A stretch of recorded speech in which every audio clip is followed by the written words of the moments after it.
Welcome back. Still watching Business Morning on Channels Television. We'll take some steps away from commodities, at least food, and see investor sentiment amidst all of this. Victoria did mention there about the disposable income of Nigerians, purchasing power. What's happening? Are people really looking at the way of investment? Let's have this conversation now with the Chief Executive Officer of Finance with Mukthar. Mr. Mukthar Mohammed is right here in the studio. Mr. Mohammed, good to have you in the studio. Good to have you live. Thank you for having me live. It's a pleasure to be with you. Thank you so much. So we're just talking about how this new petrol price is affecting commodities. I mean, you don't have to search far. We know that because of transportation and all of that, it seeps into prices.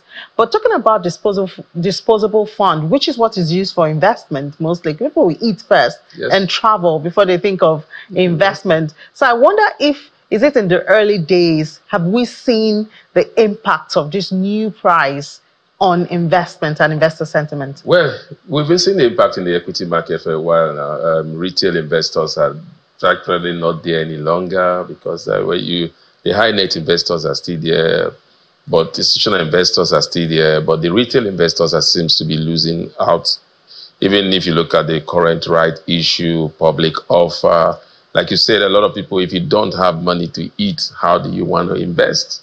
So the right issue, the public offer, so you're not getting any of those investors playing the market now. So is that affecting the banks? They're recapitalizing now. Yes. Oh well, it's affecting the banks in such a in a little way, because before the CBN came up with the recapitalizing plan, I mean, I said in one of your programs that it will be difficult for retail investors to be able to take their rights. Most of them have built it over time, maybe to about some certain amount, and you're telling them to come and take it over twice or three times the amount and the current economic crunch. So 90% of them did not take their rights. So most of those rights will not find their hands into high net investors and foreign investors. Is that why we saw extension? I think about 2 of them had to extend their dates. Well, I think for extension, it's depending on what strategies you are using. We saw extension from Fidelity Bank, and we are now seeing extension from Zenith Bank. For Fidelity Bank, after the extension, you saw they said they were oversubscribed. For Zenith Bank, we just saw that. It was just on Friday. Night. We just saw it yesterday night that they have extended their own to September 24th. So we'll watch and see how that play out. But for Fidelity, this extension was viewed, maybe there are a lot of investors that really want to take up more of the offers and they want to have time for them. Then they're also thinking of getting more than what they expect. I think they are getting more funds than what they expected. So apart from the market now, there are other funds and asset and liability companies that help to manage funds. I think they call it consolidated funds and all of that. I wonder how investors are looking to them. Are they making it at this time? Well, investors are not really looking at them because, again, it's crunch time for everybody. So you tend to look at what are your strategy, or who are your investors, what are you trying to do, what type of investment are you trying to do now. So as it stands now, I think it's really not a good time for most consolidated firms, investing firms, stockbroking firms. So a lot of challenges. Some of them are going back into their liquidity to be able to even throw the market. And again, we don't have big players coming to the market. Foreign investors are not there. The results from, I think, was it the first half showed that a percentage of foreign investors are out. So it's more of the local investors. So it's more of the local investors. And when you talk about the local investors, some people think the local investors are really the retail investors. Most of the local investors are the institutional investors, high net investors. The retail investors seems to be losing out gradually by the day. But is this a seasonal thing? It's school fees time, summer, a lot of people have spent. Do you think that perhaps after the school fees payment, we'll have better sentiment? People might come up with that slogan, but I don't think really. I mean, over time, this time is always a time whereby investors sit back, re-strategize, especially looking at which stock do you want to be with after seeing the half-year results. Maybe in banks that are paying interim dividend, you want to key in banks that are or companies that have released half-year results. You want to look at the future. What are the plans? So that's why you see sometimes those drawback. When you talk about school fees, summer, okay, for summer is the high net investors. For school fees, the retail investors. And as it stands, as we are now, I mean, a lot of retail investors are trying to exit the market, trying to, like you said, looking for what to eat. There was a data that came out from CBN over the week that said that three items seems to chalk up about 80% of wealth in Nigeria. They talked about education, they talked about food, and they also talked about transportation. So nobody's talking about investors. And when you look investment, and when you look at that, it's mostly tied to the retail investors. So help us to understand now, before President Bola Tinubu was declared winner of the election, the market was very friendly with all front runners. Yeah. So we saw a surge, especially at the stock exchange, when President Bola Tinubu got into office. I mean, I think last year we were one of the best. And now we're seeing a tapering. Is it because of the reforms? Have the sentiment towards the president changed? Or what really? I think it's two things. The sentiment. Everybody believed that he was coming on with the magic words. Magic words to turn around the economy. His antecedent as being governors, a capitalist to the core. So people expected his policies that would come in, would drive the market. And people, when he came up with that policy, that would that call it famous or infamous statement? Subsidy is gone. Everybody say, well, finally the reform has started.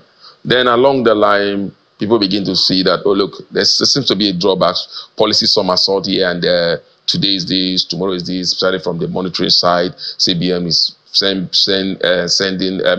giving cash to Bureau de Change today. Tomorrow is no more selling cash. Tomorrow is, there was so much policy somersault. So a lot of investors began to say, look, they seem not have gotten their act together. So that was one. Then in terms of sentiment towards him, people feel that his policy does not have a human face, especially they are not looking at the bottom end. If you look at the policy that he has driven, that have really moved the stock market today, it's mostly policy that has to do with floating of the naira and also removal of subsidy. And when you look at that, how many Nigerians are really in the stock market? So most of his policy tend to favor those that have liquidity.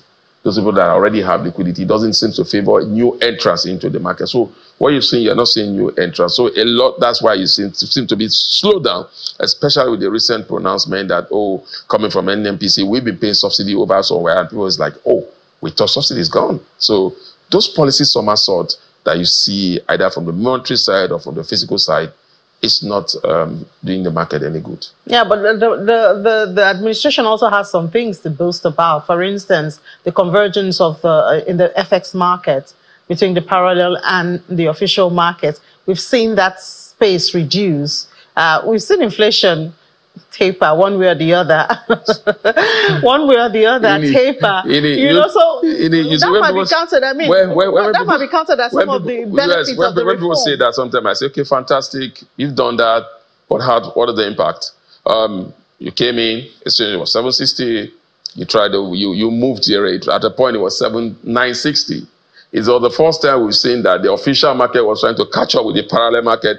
Normally, is the parallel market trying to come back to the official market. They moved it to 1,400 at that time from 960.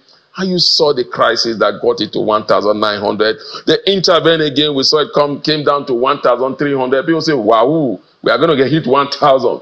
And we saw them slow down again, and now we are hovering between 1,600. And they came back again. Oh, Bureau de Change, we give you money now. We saw it nice coming down to 1,580. So it's neither here nor there. When you look at some of these policy, or that has it really impacted? Fine, yes. In some of these things they're trying to converse, but again, your conversion, what is it doing to the larger economy? Inflation definitely. They know. I keep saying it. The key to Nigerian inflation approach is stabilize the exchange rate. If you stabilize the exchange rate, it's like you are using one stone to kill two birds. Stabilize the exchange rate. Cost of food will come down. Cost of commodity will come down because our economy depends so much on importation. And when you have tariff today at 1.6, tomorrow at 1.7, it doesn't really help even the businesses. So stabilize the exchange rate. You see, inflation will come down. Nigerian inflation is not driven by so much liquidity in the system. In short, when you remove liquidity in the system, you are killing one of the most vibrant sectors in the Nigerian economy, which is the informal sector. So what you need to do is stabilize the exchange rate. Then you see price will moderate, and then demand and supply will come into play. So all this game of remove liquidity, hike the rate, is killing those informal sectors. So for me, the two policies are good. When you talk about reduction in inflation, now with the recent increment in fuel price, are we going to see those reduction that we're all planning to see? Is CBN going to meet the Monetary Policy Committee? Are they going to cut rates that we expect? I mean, I hope it's being dashed with current events.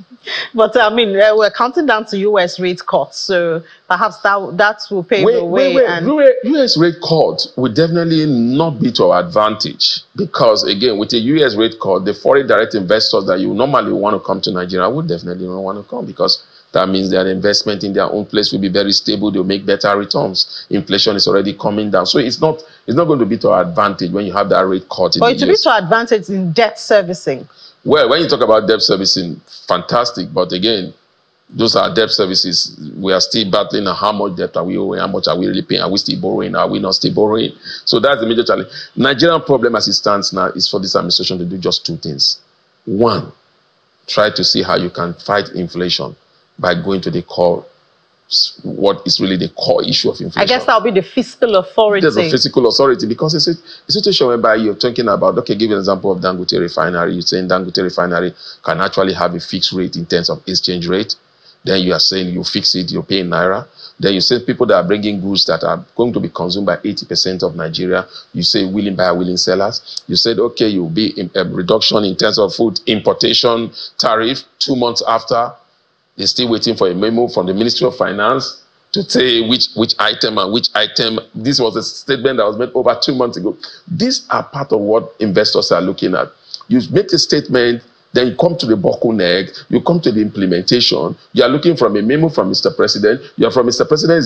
The Ministry of Finance is looking towards the presidency to give them wage goods. And so it's chaotic. So when we make a statement and you say, this is what you have to do, immediately you are now going in there and doing that. Then you would have seen now 2 months after. So by the time you say, okay, it's time for us to implement that, you will not see the effect, because by now we're supposed to begin to see the effect, because the effect is not going to come up immediately you remove that tariff. It's going to take a while, because a lot of people have imported goods at the former previous tariff. So you are supposed to see a slowdown, but by now we're supposed to say, okay, finally we're beginning to see the impact now. 2 months, no action. Then you do the action maybe later on this month. You have 2 months to get it stabilized. 2 months after, you say 6 months is over. So we are back to where we are. So is this what we call the policy inconsistency? It's policy inconsistency. Then it has to do with the bureaucracy. We have too much bureaucracy. Remember, there's a presidential advisory committee that was supposed to be here for 6 months, giving the president gave them 6 months to turn around the economy. That committee, we are still there waiting for them to turn around the economy. They also have the economic recovery team that Mr. President has. So there's a lot of committees. You know, we have a bigger one where you have the big names, the Dangote. That's the economic, yes. He gave them, he said in 6 months' time. And Dangote came up and said it's not rocket science. And remember, I mainly said that it's not rocket science. That was the first time the CBN agreed to give FX to bureau de change, and we saw that movement to about 1,300.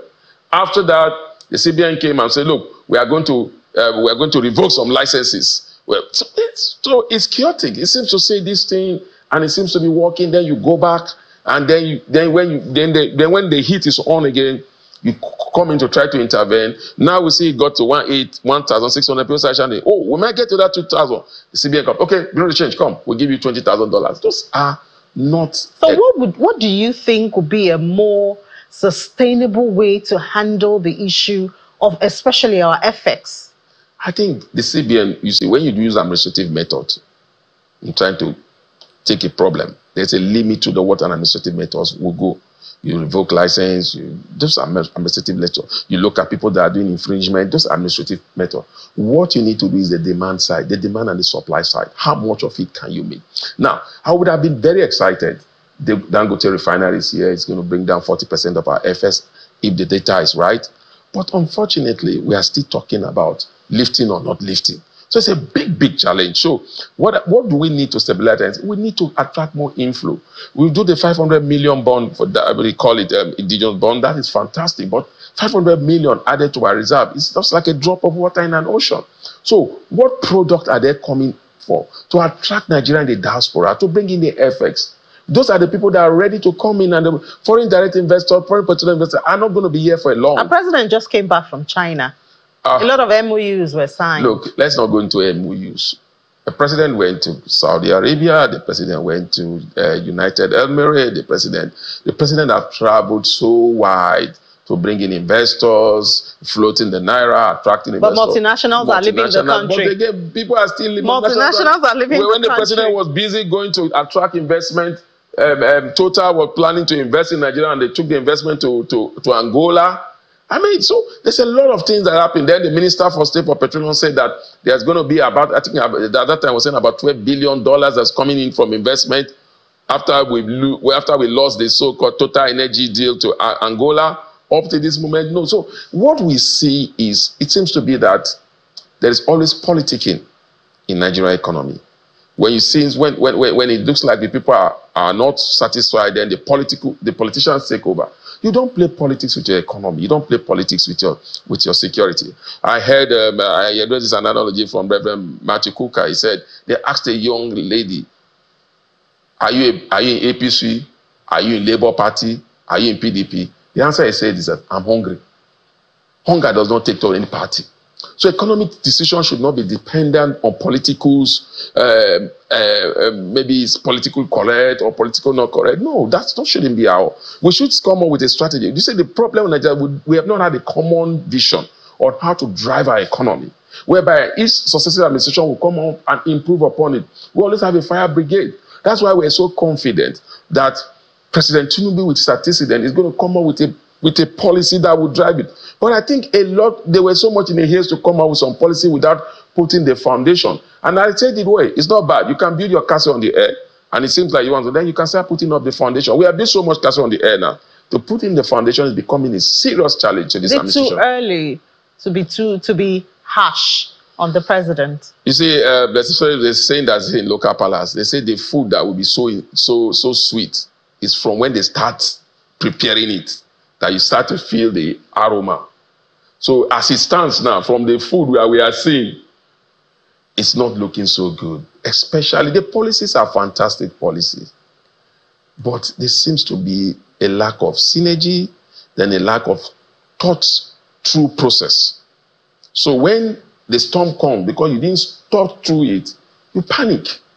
That's the problem. There seems to be panic. Once a policy is in there and it looks like it's going to drive the currency to a particular, they panic. That means it's not a clear cut. Let me give you an instance. I've said it before now. Whether you remove, you float the naira, that was not why the naira exchange rate was going down. Why the naira was going down was in the area of demand. It was in the area of liquidity. So whether you float the naira, and you float the naira, you don't attract liquidity, the naira will continue to go down, because that's the root problem of the challenge. So the problem we have is that we don't seem to address the foundational problem of our issue. We try to see how can we go it, and we're so much fire brigade approach. We are not, and then the stakeholders are not carried along. The stakeholders are not carried along, like in the financial sector.